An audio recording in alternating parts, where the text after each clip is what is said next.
Airstrike.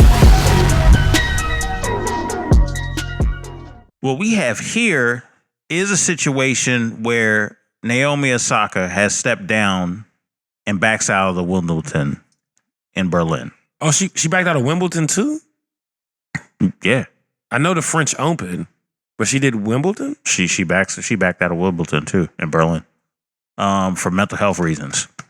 That was the original one, yeah. Yeah. No, the original one was the French Open.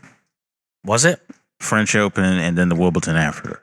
French Open was first. She said she just didn't want to do press. She was going to play. And then they fined her, and she was like, you know what? I'm not going to get fined for every round, so I'm just good. I'm cool. Yeah. And then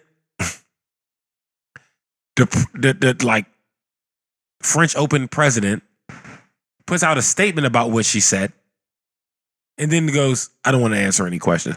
No, bitch. Let's talk about it because you want her to talk about it while you make quadrillions of dollars off of her talking. And all she's saying is, I'll play the game. I'm good on the talking. Have you ever watched full press conferences that athletes have to deal with? No. They're atrocious. They're nauseating. They're disgusting. Sure, but it's part of it. You sign up for that. Right. Why do I have to? I'm not saying, and I would never tell somebody what they're supposed to do. I won't come to a press conference. I'm saying do a better job.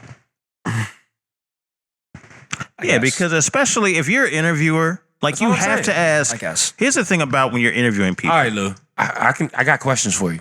All I'm saying, it's not even a colorism thing for me, right? You could be fucking purple for all I care. I didn't say nothing about colors. When you get into whatever you're getting into, there's certain rules, regulations, and traditions that are meant to be followed. This is one of the oldest institutions of sport that we're talking about. Part of doing that, whether you're black, purple, caramel, whatever the fuck you are, is the press part. From the way I'm understanding it, is you just up and said one day, oh, I'm not doing this.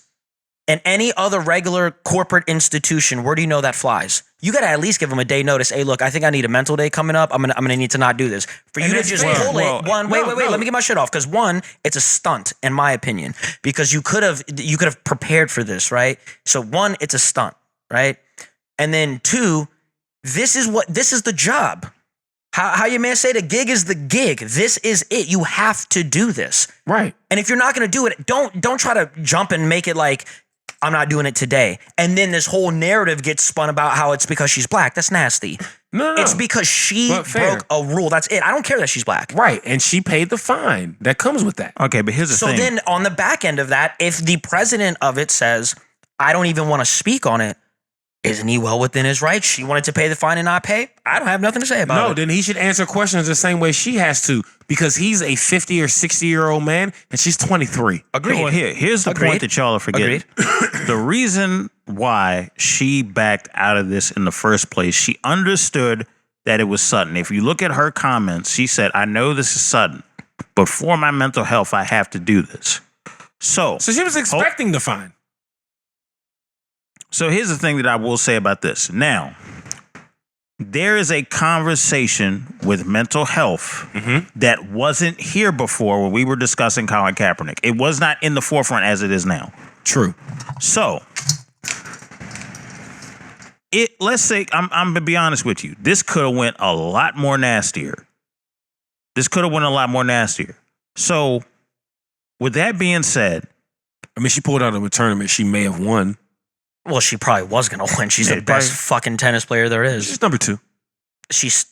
Okay, well, in my opinion, she's the best fucking Who's number tennis one, player that there is. I don't know, but she's ranked number 2. Well, if you're saying Serena Williams, she already beat Serena Williams. And that's why she's the best one to me, period. Listen. If you beat the Bulls in 96 one game, that doesn't make you a better team. You had a good night. I feel that. Okay. I feel that. Right. But in an individual sport, can you say that, though? Because it's mano y mano. Yes. Okay. Well, true, because a 40-year-old Serena is not a 20-year-old Serena. Also, going against a 20-year-old Naomi Osaka. You're not at your best every day.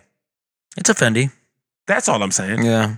Fuck all the bullshit, like all the semantics. I'm saying you're not like, did y'all see The Shop recently? They had Hove on. Yes. Okay. during that show, LeBron said that 100% for LeBron was the day he got drafted. Mm-hmm. And by his first game, he was 99.7 or whatever. Yeah. He even disputed that. He's like, I don't know where people get this notion that you're 100% every single, like, Yeah. what? It's not real. Yeah. So realistically, live. what we're working with is there's a period where we work between 95 and 100%. Then there's a 90 to 100. Then there's an 85 to 100, an 80 to 100. And then about 75, we got to get the fuck out of here. Yeah. Right. Right? It's too much now. Yeah. Right? It's too much influx in the marketplace. That's what they're speaking to. Right? Do I think that in the 90s was had? Yeah. Do I think in the 95 and up it was obtainable? Yeah. Yeah. But y'all chose to, because regardless of whether y'all had a stance on it or not, if she had to deal with the media in the way that athletes have to deal with the media now, right? She was going to be pulled back. She was going to be 90, 85%, right? And what we forget is that most of the dominant black athletes on the planet, and I'm not speaking to Naomi, I'm speaking in general, right? Yeah. They come from challenging situations, To say the least. right? So now you want someone who comes from a challenging situation that looks nothing like this to come perform at 100% in this Yeah. world that they don't know. Yeah. And just because they've been in it 3 or 4 years doesn't erase the 17 or 18 years that they lived in a different world. Because they're just now growing out of that. Right. So, okay, Naomi became a professional player at, let's say, 18.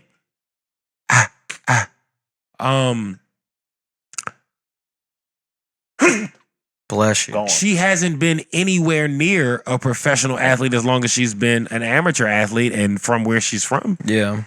So you got to give people the room to grow. Yeah.